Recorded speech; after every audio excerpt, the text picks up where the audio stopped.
Temple of Literature, Hanoi, a symbol of Vietnam's scholarly tradition.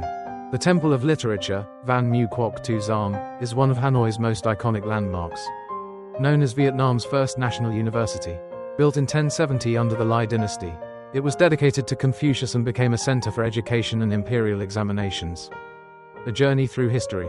For centuries, the temple nurtured Vietnam's brightest scholars, shaping the country's academic and cultural heritage.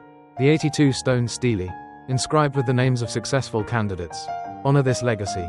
Architectural highlights. 5 courtyards, reflecting traditional Vietnamese and Confucian design.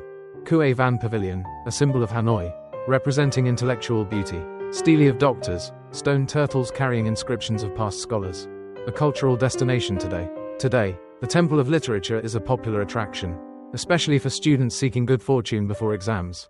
Visitors can enjoy guided tours, calligraphy exhibitions, and special night tours featuring 3D mapping. Address: 58 Quốc tu Giám, Đống, Hanoi. Opening hours: 7:30 a.m. to 5:30 p.m., varies by season.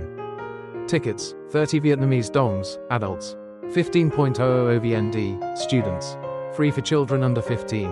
A must-visit for history lovers, culture enthusiasts, and anyone exploring the heart of Hanoi.